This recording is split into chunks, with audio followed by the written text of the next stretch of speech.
Abituriyentlər, biz bugün sizlərlə qəbul suallarından biri olan 67-ci suala baxacağıq və sualımızın şərtini oxuyaq. Elektron cədvəl fraqmenti verilmişdir. B2 xanasına hansı ədəd yazılmalıdır ki, D1 xanasındakı düstur D2 və D3 xanalarına köçürdükdən sonra D1, D3 diapazonu əsasında qurulmuş diaqram şəkildəki kimi olsun. Deməli, bizim bu şəkildə gördüyümüz diaqram D1, D3 xanaları əsasında qurulmuşdur. Yəni, diaqramın ilkin başlanğıcı buradan başlayır. Yəni, saat əqrəbi istiqamətində. Yəni, burada 45% D1-i, 35% D2-ni və 20% D3 xanasında olan qiymətin faizidir. Və daha sonra biz nə edəcəyik? D1 və D3-ə qədər olan, D1-də olan bu düsturu D3-ə qədər sürüşdürməliyik. Deməli, D1-də olan düsturu yazsaq, B1 vurulsun 1 üstəgəl A1 üstəgəl C2,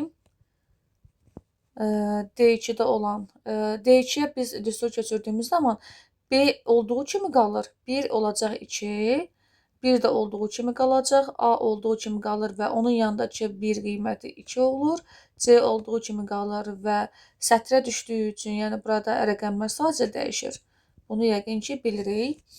D3-ə düşəndə isə B2 olacaq B3, 1 olduğu kimi qalır, A2, A3 və C3 də C4 olur.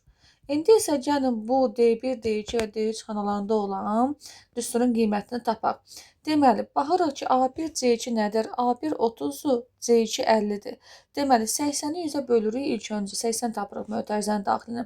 Bu edir 0,8. 0,8-in üzərinə 1 gəldiyimizdə isə bu edir 1,8 və 1,8-i vuracaq nəyə? B1-ə, yəni 30-a. Bunu da 1,8-i 30-a vuranda edir 54. Daha sonra baxırıq D2. D2-də isə A2 üstəgəl C3 verib. Deməli, A2-nin qiyməti 10-dur, C3-ün qiyməti 10-dur. Bu edir 20. 20-ni 10-a böldüyümüz zaman bu edir 0,2 və sonra üzərinə 1 gəlirik. Olur 1,2. 1,2-ni daha sonra nəyə vurur? B2. B2 də bilinmədiyi üçün, yəni x vurulsun 1,2 yazmalı olacağıq.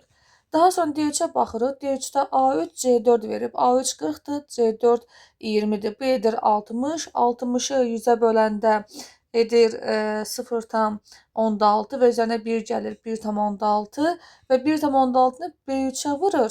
Deməli, bizim B3-ümüz 15-dir. 1,6-nı 15-ə vurduğumuz zaman edir nə?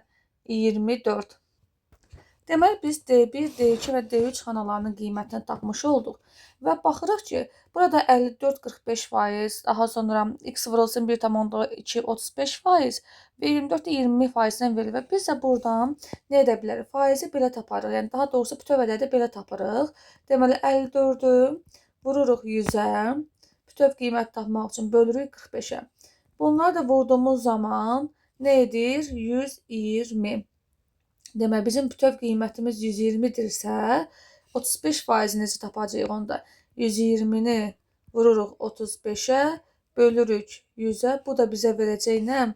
Bu da bizə verəcək 42-ni. Deməli, bizim D2 xanasının qiyməti nədir? Deməli, D1 54, D2 42 və D3 də 24-dür. Və burada bizim əlbəttə cavabımız 42 deyil. Çünki bizdən nə istəyir? Bizdən B2-nin qiymətini istəyir və B2 də burada olduğu üçün D2 xanasında, yəni x vurulsun 1,14-ni bərabər edirik 42-yə. Daha sonra x bərabərdir. 42-ni biz 1,2-yə böldüyümüz zaman edir nə? 35. Yəni bizim doğru, yəni cavabımız, yəni B2-də olan qiymət 35 qiymətdir. Yəni E variantı.